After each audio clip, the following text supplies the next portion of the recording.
నమస్తే. గవర్నర్ గారు ఉభయ సభల్ని ఉద్దేశించి బడ్జెట్ సెషన్ సందర్భంగా ప్రసంగించారు. ఆ ప్రసంగానికి వైఎస్ఆర్ కాంగ్రెస్ పార్టీ కొన్ని సందర్భాల్లో అడ్డు తగిలింది, నిరసన తెలియజేసింది, ప్రతిపక్ష హోదా ఇవ్వాల్సిందిగా డిమాండ్ చేసింది, వాకౌట్ చేసి బయటకు వచ్చేసింది. ఆ తర్వాత శాసనసభలో గవర్నర్ ప్రసంగానికి ధన్యవాదాలు చెప్పేటటువంటి కార్యక్రమంలో డిప్యూటీ సీఎం పవన్ కళ్యాణ్ గారు వైఎస్ఆర్ కాంగ్రెస్ పార్టీ నిరసన తెలియజేయటాన్ని భూతద్దంలో పెట్టి చూపించేటటువంటి కార్యక్రమం చేశారు. గవర్నర్ మీద తప్పుగా వ్యవహరించారని దూషించారు. ఇలా చేయటం సభా సాంప్రదాయాలకు విరుద్ధమన్నారు, ఘోరమన్నారు, క్రూరమన్నారు. బహుశా ఆయన ఎప్పుడూ చూడలేదేమో శాసనసభని. గత శాసనసభను ఒకసారి చూస్తే అర్థమవుతుంది. గత శాసనసభలో కూడా గవర్నర్ ప్రసంగానికి తెలుగుదేశం పార్టీ ఎన్నిసార్లు అడ్డు తగిలిందో, ఏ విధంగా గందరగోళం చేసిందో బహుశా ఆయన చూడలేదా, ఆయనకి గుర్తు లేదా?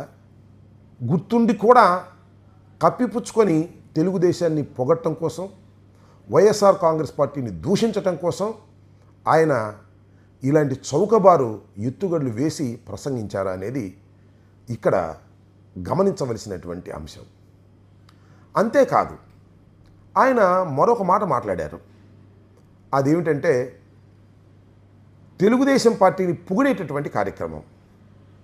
జగన్మోహన్ రెడ్డి గారు చాలా దుర్మార్గుడని, అలాంటి దుర్మార్గుడు చేసినటువంటి కార్యక్రమాలను తట్టుకొని చంద్రబాబు నాయుడు గారు నిలబడ్డాడు, ఆయనకి నా హ్యాట్స్ ఆఫ్ అనేటువంటి మాట మాట్లాడారు. నిజంగా ఆలోచించండి. చంద్రబాబు నాయుడు గారి కుట్రలకి, కుతంత్రాలకి అనేక రాజకీయ పార్టీలు బలైపోయాయి. అక్కడ దాకా ఎందుకు? మీ అన్నగారు ప్రారంభించినటువంటి ప్రజారాజ్యం పార్టీ తెలుగుదేశం పార్టీ కుట్రలకి, తెలుగుదేశం ఎల్లో మీడియా కుట్రలకి బలైపోయి చివరికి కాంగ్రెస్ పార్టీలో విలీనం చేసుకొని తోక ముడవలసినటువంటి పరిస్థితి ఏర్పడిందనే విషయం బహుశా చంద్రబాబు నాయుడు గారి సాన్నిహిత్యంలో ప్రస్తుతం ఉన్న తీపిలో మీకు అది అర్థం కావడం లేదు. చంద్రబాబు నాయుడు గారి కుట్రలకి, కుతంత్రాలకి, కాంగ్రెస్తో కలిసి చేసిన కుట్రలకి, కుతంత్రాలకి, జగన్మోహన్ రెడ్డి గారిని 16 మాసాలు జైల్లో పెట్టిన కుట్రలకి, కుతంత్రాలకి తట్టుకుని నిలబడినటువంటి యోధుడు జగన్మోహన్ రెడ్డిని పొగడవలసినటువంటి అవసరం ఉన్న సందర్భాన్ని పురస్కరించుకొని నక్కలాంటి చంద్రబాబు నాయుడిని పొగిడేటటువంటి కార్యక్రమం మీరు చేస్తుంటే ప్రజలు నవ్వుకుంటారనే విషయాన్ని మీరు గమనించలేకపోతున్నారు.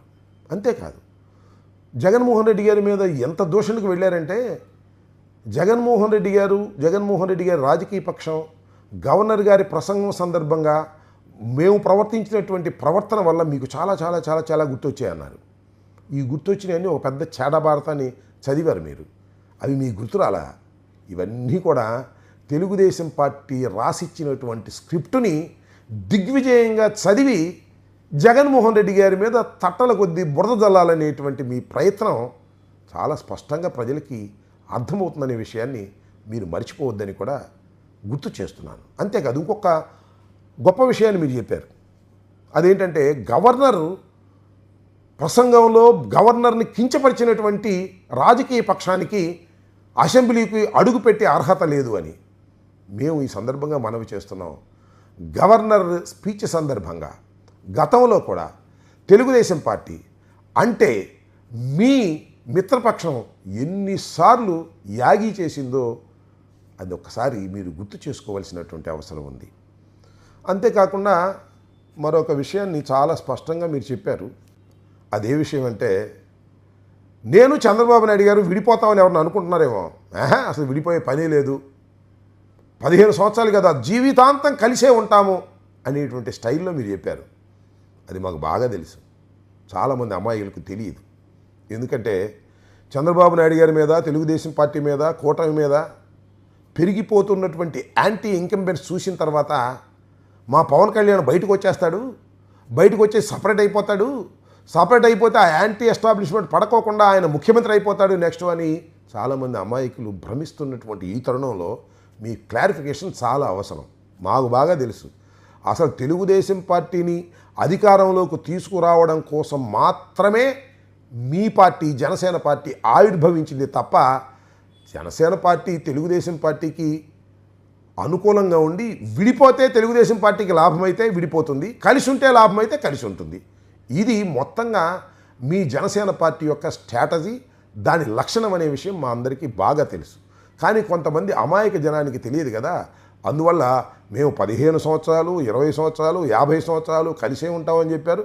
శభాష్. అయితే కలిసి ఉన్నంత మాత్రాన అధికారం మీ సొంతం అయిపోతుందని మాత్రం దయచేసి అనుకోకండి. మొన్న మీ కలయిక కొంత బలమైంది, మమ్మల్ని ఓడించడానికి ఉపయోగపడింది, మీరు అధికారంలోకి రావడానికి ఉపయోగపడింది. That's all. కానీ ఎప్పుడూ మీ కలయిక అధికారాన్ని తీసుకొస్తుందని మీరు భ్రమిస్తే అది చాలా పొరపాటు. చరిత్రలో చాలా సంఘటనలు ఉన్నాయి. కలిసి ఉన్న యాంటీ ఎస్టాబ్లిష్మెంట్లో తుక్కుగా ఓడిపోయినటువంటి సందర్భాలు ఉన్నాయి, గుర్తుపెట్టుకోండి. కాబట్టి మీరు కలిసి ఉన్నంత మాత్రం అధికారం మీ చేతుల్లో ఉంటుందనుకోకండి. ఇవాళ కూటమి ప్రభుత్వం చేస్తున్నటువంటి అరాచకాలు, కూటమి ప్రభుత్వం చేస్తున్నటువంటి అన్యాయాలు, ఏ ఒక్క వాగ్దానాన్ని నిలుపుకోకుండా ప్రజల్ని వేధిస్తున్నటువంటి మీ ప్రభుత్వాన్ని అవకాశం వచ్చినప్పుడు గద్దె దింపే పనిలోనే ఇవాళ ప్రజలు ఉన్నారనే విషయాన్ని మీరు గుర్తించటం కొద్దిగా ఆలస్యం అవ్వచ్చు తప్ప అది వాస్తవం అనే విషయాన్ని మర్చిపోవద్దని మనవి చేస్తున్నా.